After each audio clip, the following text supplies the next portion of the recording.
بسم الله الرحمن الرحيم. الحمد لله والصلاة والسلام على رسول الله وعلى آله وصحبه ومن والاه، ثم ما بعد. أحبابنا الكرام، لقاء متجدد مع حضراتكم نتكلم فيه في قصة هي واقعية، هي درس عملي مهم مفيد جدا جدا جدا، دعوة مني لتطبيقه في كل مناحي الحياة، دعوة مني إن حضرتك تعمله وحضرتك تعمليه وتطبقيه على الناس اللي حواليكي، وصدقوني هتكون نتيجة رائعة جدا.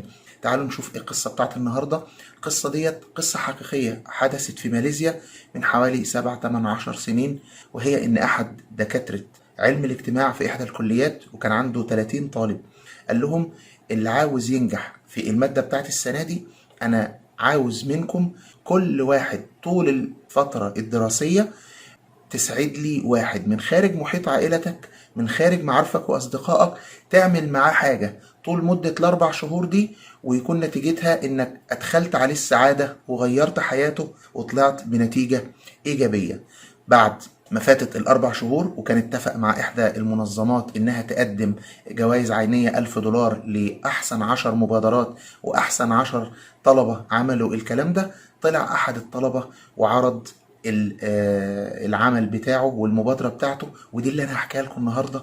جميلة قوي، تعالوا نسمع بيقول ايه. الطالب ده كان اسمه محمد شريف، قال انا كنت طالب وكان جنبي في المدينة السكنية طالب هندي مسلم، كنت بحس دايما انه مكتئب، بحس دايما انه مش سعيد، بحس دايما انه منطوي، بحس دايما انه لوحده. نادر اما كنت اشوف الابتسامة بتاعته، فقررت ان هو يكون الهدف بتاعي اللي انا لازم اتوجه اليه بمبادرة بتاعتي. عمل ايه؟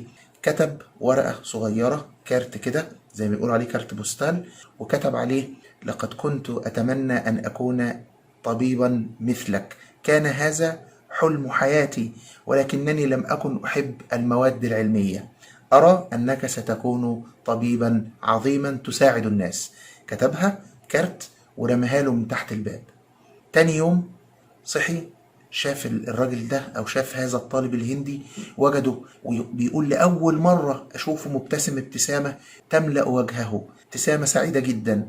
تاني يوم جاب له قبعة ماليزية من التراث الماليزي وحطها تحت بابه قدام بابه وقال أتمنى أن تعجبك هذه القبعة.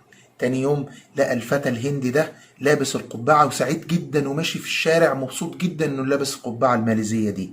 يوم بعد يوم كان يكتب له ورقة او يكتب له اي حاجة او يديله هدية رمزية، الى ان وجد هذا الفتى في يوم على صفحته على الفيسبوك مصور الكارت اللي هو اول كارت وصل، اللي هو اتمنى ان اكون طبيبا مثلك، ولقى والد الطالب الهندي معلق له وقايل له ألم أقل لك ستكون طبيبا حاذقا ستسعد العالم وتساعد العالم. وبعد كده لقاه حاطط صورة القبعة وهو بيقول جاءتني اليوم.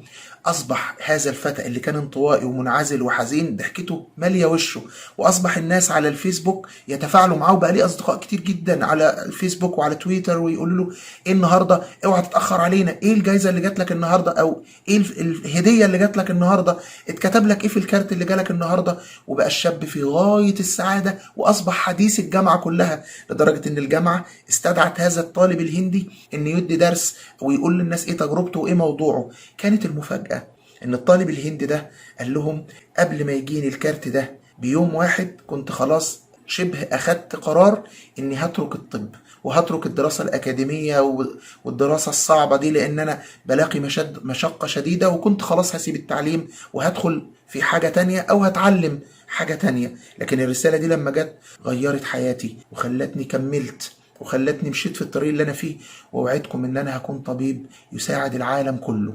التجربة دي انتشرت في ماليزيا كلها، خلت في ماليزيا روح مفعمة بالتفاؤل، روح مفعمة بحب الخير والمساعدة، روح مفعمة بان انت لازم تكون ايجابي وتأثر دايما، اوعى تنسى لازم تكون ايجابي مبادر عظيم.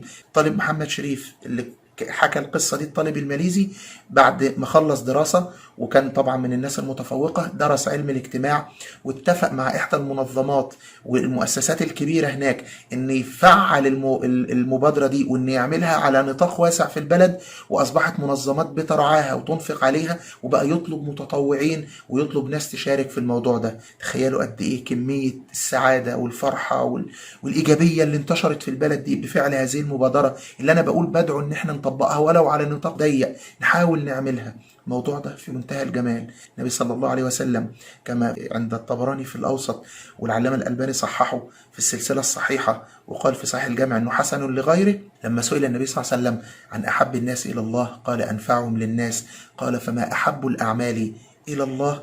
قال سرور تدخله على مسلم، أو تكشف عنه كربة، أو تقضي عنه دينا، أو تطرد عنه جوعا. ولأن أمشي في حاجة أخي أحب إلي من أن أعتكف في مسجدي هذا في رواية شهر وفي رواية شهرين، لأن أمشي في حاجة أخي. ياه على جمال ديننا ده. بس احنا نطبق اللي فيه، هنبقى كلنا ايد واحدة، وهنبقى كلنا بناخد بإيد بعض، وهتنتشر السعادة. دعوة مني، طبق دي ولو في محيطك الضيق. أتمنى تكون الرسالة وصلت. أترككم في رعاية الله وأمنه. سلام الله عليكم ورحمته وبركاته. إيه ده؟ لسه ما اشتركتوش؟ جماعة اشتركوا في القناة، اشتركوا، وإن شاء الله هتلاقوا كل مفيد، وهتلاقوا كل حاجة تعجبكم إن شاء الله. أوعدكم مش هتندموا. سلام الله عليكم ورحمته وبركاته.